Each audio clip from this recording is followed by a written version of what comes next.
ദീപക് ധർമ്മടത്തിലേക്ക് നമ്മൾ പോവുകയാണ്. കോഴിക്കോട്ട് നിന്നുള്ള ഏറ്റവും പുതിയ വിവരങ്ങളുമായി ദീപക് ധർമ്മടം തത്സമയം ചേരും. ദീപക്, കോഴിക്കോട് കോർപ്പറേഷനിലാണ് LDFന് പ്രതീക്ഷയുള്ളത്, പക്ഷേ അതൊരു ഫോട്ടോ ഫിനിഷിലേക്ക് പോകുന്നു എന്ന രീതിയിലാണ്. പിന്നെയും മേൽക്കൈയുണ്ട് എന്നൊക്കെ വാർത്തകൾ മാറി മറിഞ്ഞു വരുന്നത് നമ്മൾ കണ്ടു. ഇപ്പോൾ ഒരേ രീതിയിൽ നിൽക്കുന്നു, ഇഞ്ചോടിഞ്ച് എന്നതാണ് ഏറ്റവും പുതിയ വിവരം. എങ്ങനെയാണ് ഗോപി, അനുജ, ഒരുപക്ഷെ വടക്കൻ കേരളം ഉൾപ്പെടെ ഇടതുമുന്നണിക്ക് വലിയ തിരിച്ചടിയാണ് ജനം നൽകിയിരിക്കുന്നത്. അതിന്റെ ഏറ്റവും ഡ്രാസ്റ്റിക്കായ, ഏറ്റവും തിരിച്ചടി ശക്തമായത് കോഴിക്കോട് കോർപ്പറേഷനിലാണ്. കാരണം കോർപ്പറേഷൻ രൂപീകരിച്ചതിന് ശേഷമുള്ള 4.5 പതിറ്റാണ്ടായി ഇടത് കോട്ട എന്നറിയപ്പെടുന്ന കോർപ്പറേഷനിൽ നിലനിർത്താൻ വേണ്ടി പെടാപ്പാടുപെടുന്ന സാഹചര്യമാണ് കാണുന്നത്. ഇപ്പോൾ ഏറ്റവും ഒടുവിലെ ഫോട്ടോ ഫിനിഷിൽ 32 സീറ്റ് LDFനും 27 സീറ്റ് UDFനും 14 സീറ്റ് NDAക്ക് BJP മുന്നണിക്കുമാണ് ഉള്ളത്. ഇതിൽ 32 സീറ്റിലേക്ക് എത്തുന്നു എന്ന് പറയുമ്പോൾ അത് 30 LDFും 2 സ്വതന്ത്രരും ഉൾപ്പെടെയാണ്. അതുപോലെ UDFന് 25, UDFും അതുപോലെ 2 സ്വതന്ത്രർ ഉൾപ്പെടെ 27മാണ്.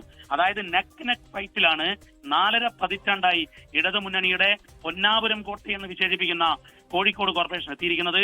പൊതുവിൽ വടക്കൻ കേരളം നോക്കിയാൽ കണ്ണൂർ ഉൾപ്പെടെ ഇടതുപക്ഷത്തിന് കഴിഞ്ഞ 5 വർഷം മുമ്പുണ്ടായിരുന്ന വലിയൊരു തരംഗമുണ്ടായിരുന്നു, അനുകൂലമായ തരംഗം. അതിന് എതിർദിശയിൽ കാറ്റുവീശി ദീപക്, ഈ കോഴിക്കോട് കോർപ്പറേഷൻ ഇടതുമുന്നണിക്ക് നിലനിർത്താൻ കഴിഞ്ഞാലും അവിടെ ശ്രദ്ധിക്കപ്പെടുക UDFന്റെ മുന്നേറ്റമല്ലേ? കാരണം ഇപ്പോ ബീന ടീച്ചർ ഇപ്പൊ കേരളത്തിലെ തന്നെ ഏറ്റവും നല്ല മേയർമാരുടെ ഒരു പട്ടിക എടുത്തു കഴിഞ്ഞാൽ 1ാം സ്ഥാനത്ത് നിൽക്കുന്നതാണ്. സ്വാഭാവികമായിട്ടും അതുകൊണ്ട് തന്നെ ഈ കോർപ്പറേഷനകത്തൊരു ഭരണവിരുദ്ധ വികാരം തിരുവനന്തപുരത്തേതുപോലെ ഉണ്ടെന്ന് നമുക്ക് പറയാൻ കഴിയില്ല. അങ്ങനെയാണെങ്കിൽ UDFന്റെ ഒരു മികച്ച മുന്നേറ്റം എന്ന നിലയ്ക്ക് കൂടിയല്ലേ ഈ കോഴിക്കോട് കോർപ്പറേഷനിൽ ഇപ്പോഴത്തെ ഈ ഇഞ്ചോടിഞ്ച് നിലയെ നമ്മൾ വിലയിരുത്തേണ്ടത്? ഗോപി, കോർപ്പറേഷനിൽ മാത്രമല്ല കോഴിക്കോട് ജില്ലയിൽ തന്നെ UDFന്റെ വലിയ മുന്നേറ്റം എന്ന് നമ്മൾ വിലയിരുത്തേണ്ടി വരും. കാരണം ഇതിൽ മുന്നേറ്റം ഉണ്ടാക്കിയത് കോൺഗ്രസും BJPയും ലീഗുമാണ്. രാഷ്ട്രീയ പാർട്ടികളെടുത്ത് പരിശോധിച്ചാൽ കോൺഗ്രസിന് വലിയ മുന്നേറ്റം ഉണ്ടായിരിക്കുന്നു, ലീഗിന് മുന്നേറ്റം ഉണ്ടായിരിക്കുന്നു, BJPക്ക് മുന്നേറ്റം ഉണ്ടായിരിക്കുന്നു. ഇത് കോർപ്പറേഷനിലെ ഒരു ചിത്രം വ്യക്തമാക്കുന്നത് അക്ഷരാർത്ഥത്തിൽ LDFന് തിരിച്ചടി നൽകി. കാരണം നിലവിലെ ഡെപ്യൂട്ടി മേയർ സ്ഥാനാർത്ഥി മുസാഫിർ CPMന്റെ കോട്ടയായ മീൻചന്ത വാർഡിൽ ദയനീയമായി പരാജയപ്പെടുന്ന സാഹചര്യമാണ് ഉണ്ടായിരിക്കുന്നത്. അതിനെക്കുറിച്ച് ഒരു തരംഗത്തിന്റെ ഭാഗമായ പരാജയമാണ് എന്നാണ് മുസാഫിർ നമ്മളോട് പറഞ്ഞത്. പക്ഷേ എന്നാൽ വളരെ കൃത്യമായി ഇടതുമുന്നണിക്കൊരു പാഠം നൽകുക എന്നത് ജനം തീരുമാനിച്ചു എന്നത് തന്നെയാണ് കോഴിക്കോട് കോർപ്പറേഷനിൽ. മറ്റൊരു കാര്യം പറയേണ്ടത്, ദീപക്, എന്തായിരിക്കും, എന്ത് രാഷ്ട്രീയ കാരണമായിരിക്കാം ഇടതുപക്ഷത്തിന് തിരിച്ചടി ഉണ്ടാകുന്ന, അല്ലെങ്കിൽ UDFന്റെ ഒരു മുന്നേറ്റത്തിന് വഴിയൊരുക്കിയ ഒരു നിലയ്ക്ക് കാരണമായിട്ടുണ്ടാവുക? ഇപ്പോൾ ഈ ജമാഅത്ത് ഇസ്ലാമി കൂട്ടുകെട്ട് ബന്ധം, ഇത്തരം കാര്യങ്ങളൊക്കെ വലിയ രാഷ്ട്രീയ വിവാദവും തെരഞ്ഞെടുപ്പ് വിഷയവുമാക്കിയിരുന്നു ഇടതുമുന്നണി വളരെ ബോധപൂർവം തന്നെ. ഈ കാര്യങ്ങൾ ഒക്കെ ഒരു തിരിച്ചടിയായി ഇടതുമുന്നണിക്ക് മാറി എന്ന് വിലയിരുത്താനായോ?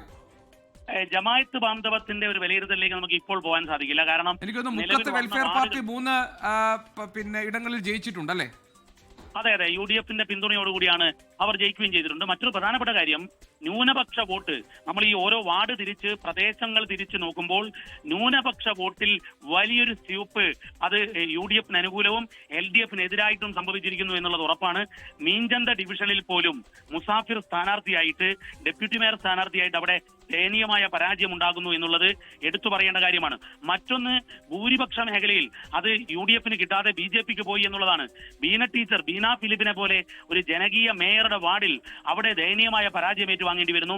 മറ്റൊരു കാര്യം കോഴിക്കോട് കോർപ്പറേഷനിൽ എടുത്തു പറയേണ്ടത്, UDFന്റെ മേയർ സ്ഥാനാർത്ഥി കൂടി തോറ്റുപോയി എന്നുള്ളതാണ്. അങ്ങനെ നോക്കുമ്പോൾ BJP സ്ഥാനാർത്ഥിയാണ് വിജയിച്ചതെന്ന് തോന്നുന്നു അല്ലേ? അതെ, BJP സ്ഥാനാർത്ഥിയാണ് അവിടെ വിജയിക്കുന്നത്. അപ്പോൾ ഹിന്ദു ഭൂരിപക്ഷ മേഖലയിൽ BJPക്ക് വലിയ രീതിയിലുള്ള മുന്നേറ്റം ഉണ്ടാകുന്നു. എന്നാൽ അതേ സമയത്ത് മുസ്ലിം ന്യൂനപക്ഷങ്ങൾ ഭൂരിപക്ഷമായ മേഖലയിൽ അത് UDFന് വലിയ വിജയം നൽകുന്നു എന്നുള്ളതാണ്. അതായത് കൃത്യമായി പറഞ്ഞാൽ ജനം ഇന്ന് നമ്മൾ വിധിയെടുത്ത് പരിശോധിക്കുമ്പോൾ കഴിഞ്ഞ ദിവസത്തെ പോളിംഗ് ശതമാനം ഉയർന്നപ്പോൾ നമ്മൾ കണക്ക് കൂട്ടിയത് ജനം എന്തോ കരുതി വെച്ചു മനസ്സിലെന്നുള്ളതാണ്. ആ കരുതി വെച്ചത് LDFന് പാഠം നൽകുക എന്നത് തന്നെയാണ് എന്ന് നമുക്ക് ഈ ഘട്ടത്തിൽ വിലയിരുത്തേണ്ടി വരും. ഗോപി, നമുക്ക് ഇപ്പോൾ കോഴിക്കോട്ട് നിന്നുള്ള ഒരു വിശകലനമാണ് ദീപക് ധർമ്മടം നൽകിയത്. നമുക്കൊരു ചെറിയ ഇടവേള എടുക്കാം. വിവിധ ഇടങ്ങളിൽ നിന്നുള്ള ഫലങ്ങളുടെയും നില എന്തൊക്കെയാണ് എന്നത്, ലീഡ് നിലയൊക്കെ ഇപ്പോഴും വന്നുകൊണ്ടിരിക്കുകയാണ്. പക്ഷേ വളരെ ശക്തമായ ഒരു താക്കീത് കേരളത്തിലെ ജനങ്ങൾ ഇടതുമുന്നണിക്ക് നൽകിയിരിക്കുന്നു എന്നാണ് തദ്ദേശ തെരഞ്ഞെടുപ്പ് ഫലം പ്രാഥമികമായി വിലയിരുത്തുമ്പോൾ നമുക്ക് മനസ്സിലാക്കാൻ കഴിയുക. അതിന്റെ രാഷ്ട്രീയ കാരണങ്ങൾ എന്താണ്, കാര്യകാരണങ്ങളൊക്കെ ഇനി വിശകലനം ചെയ്യപ്പെടേണ്ടതാണ്. മുഖ്യമന്ത്രി പിണറായി വിജയൻ ഇന്ന് മാധ്യമങ്ങളെ കാണുമോ, എപ്പോഴായിരിക്കും അദ്ദേഹത്തിന്റെ വാർത്താ സമ്മേളനം എന്നതിൽ ആകാംക്ഷയും നിലനിൽക്കുന്നു. ലോകത്തെവിടെയായാലും ഏത് സമയത്തും 24 വാർത്തകളും ഓഗ്മെന്റഡ് റിയാലിറ്റി പാക്കേജുകളും എക്സ്പ്ലെയിനറുകളും വിശദമായി കാണാൻ ഞങ്ങളുടെ യൂട്യൂബ് ചാനൽ നിങ്ങൾക്ക് സബ്സ്ക്രൈബ് ചെയ്യാം.